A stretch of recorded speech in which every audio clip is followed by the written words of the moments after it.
Hey everybody, Namo here. I've got a package that came in the mail today. If you notice by the tape, it's from China, but came in today. Normally I would do a what's in the box, but I know what's in this. It completes something, so we're going to use it to make a showcase.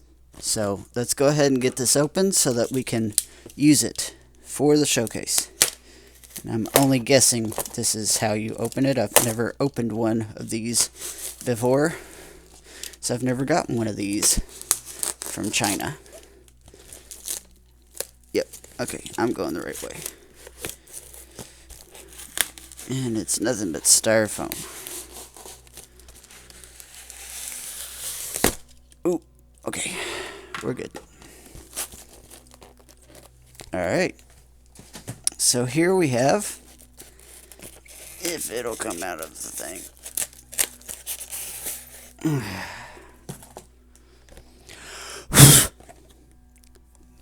It's probably really stupid. Alright, here we have Rumble and Rat Bat. So I'm going to pop them out. We're going to actually move over to the couch so that you can see better, because I got to have a lot of stuff set up to where I can come and get it, and I can't really do that here on this desk. So we're going to move over there. So out of the package we have Rat Bat and Rumble. Now he's listed as Rumble, and this one's listed as Frenzy. And I know there's a big debate because I think this was Rumble and this was Frenzy in the G1 cartoon. Not as the toys, though. But I think for posterity's sake, Red starts with R, so that's Rumble and Frenzy. It's just my opinion. I mean, that's how it's listed. That's probably how I'm going to remember it. Not everybody does. So there's Rat Bat. We also have Wing Thing and Frenzy from the Spy Pack. This is the Siege Ravage and the Siege Laserbeak and Soundwave. And we also have the Netflix Laserbeak and Soundwave and the Netflix Ravage. Now you're not going to see much of a difference in the Siege and the Netflix, other than Laserbeak has a full yellow visor, and the Netflix has painted eyes. The biggest difference you'll see is in between Siege Soundwave and Netflix Soundwave. Netflix Soundwave is a whole lot cleaner. Siege Soundwave has yellow eyes, where Netflix has red. Now, how do they compare to the G1s? I don't have the official G1s, I just have the Walmart releases. So here is Ravage. Comparison there. Here we have Rumble. G1 Rumble and War for Cybertron Rumble. G1 Frenzy and War for Cybertron Frenzy.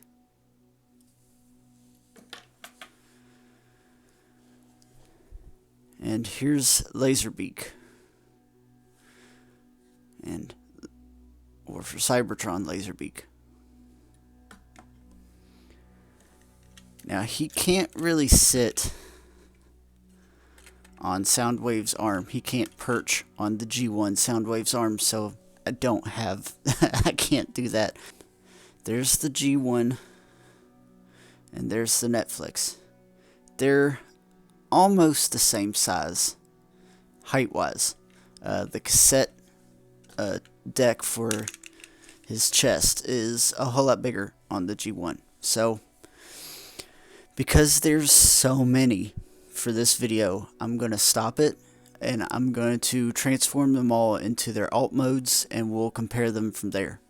Alright, that took me a little bit longer than I meant for it to, mainly because I couldn't really remember how to do Siege Soundwave.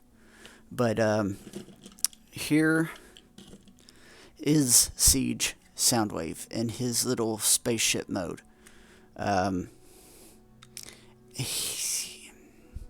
He doesn't really have the boombox mode, so he gets this little space shuttle. It's alright. There is a fan mode that turns him into the little light pole, like he was posed as in the first episode of season 1. I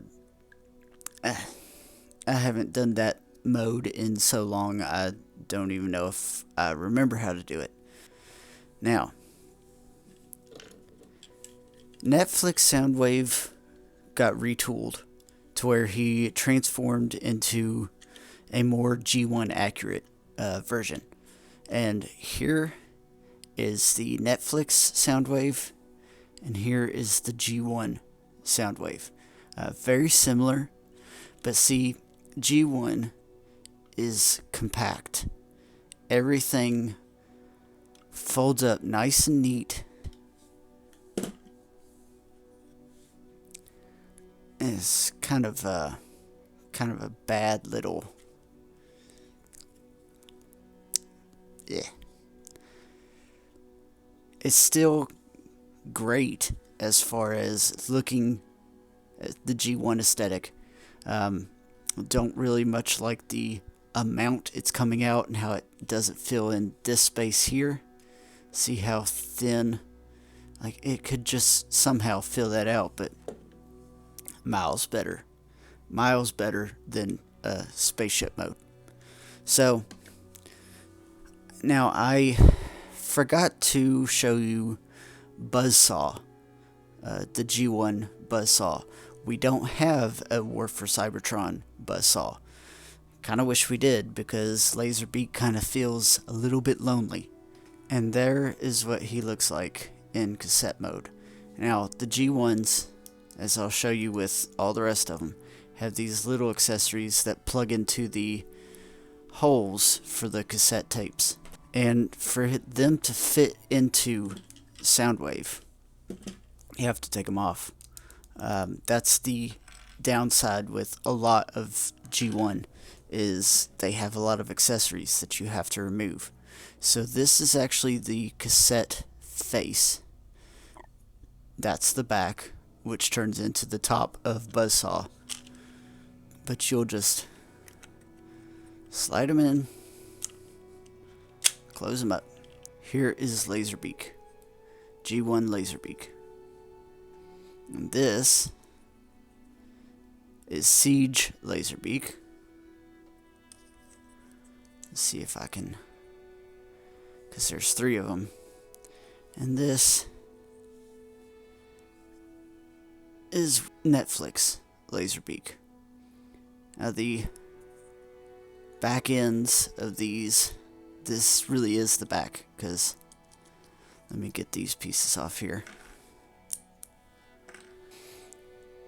So, as you'll see, the Netflix is more G1 detailed than the Siege Laserbeak. It has more of the G1 aesthetic, similar to the stickers.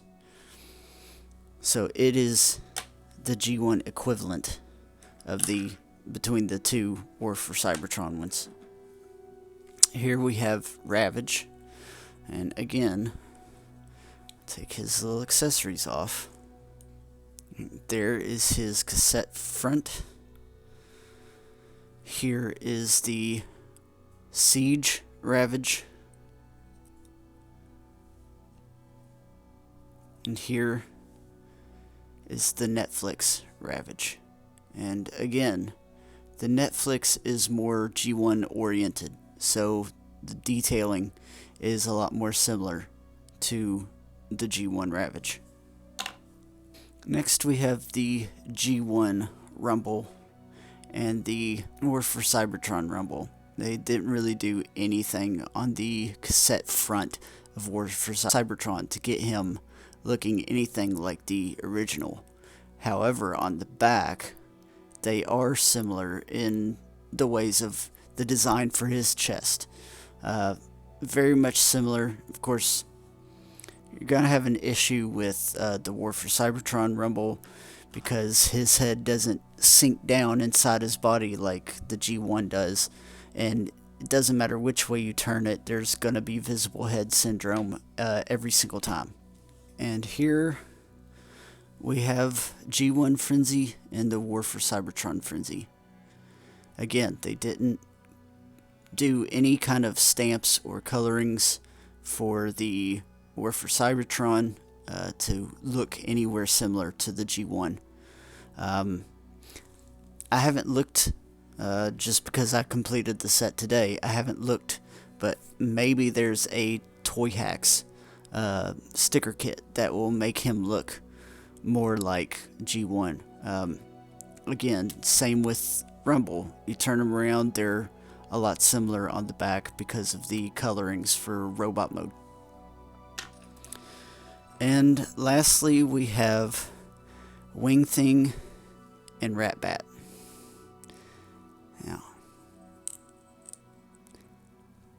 I guess I had them upside down. There's not really, again, there's no discernible way of knowing which way they go when you're looking at the cassette front.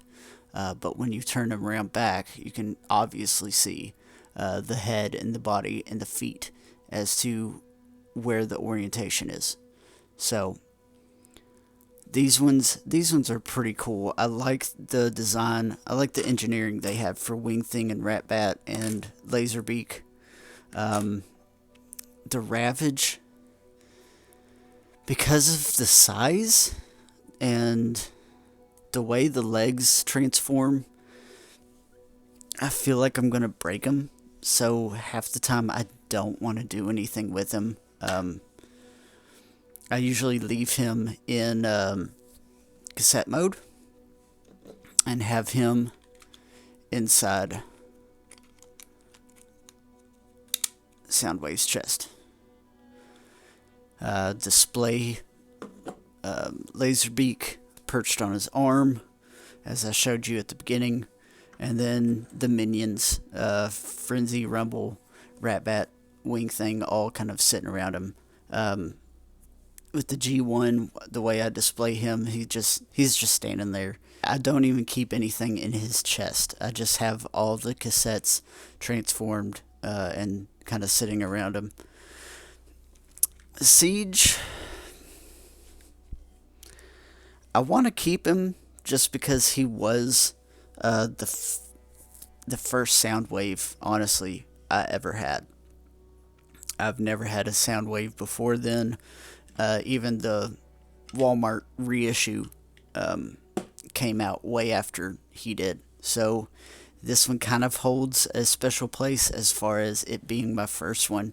Same with the Siege, Laserbeak, and Ravage. They were my first copies of them. So they kind of got a special place. I don't feel like I'm going to get rid of them. With the delivery that came today, this is now the completed, because they are all going with the Netflix one.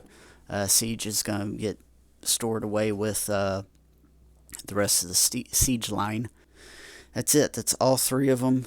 Thanks for watching, and we'll see you next time.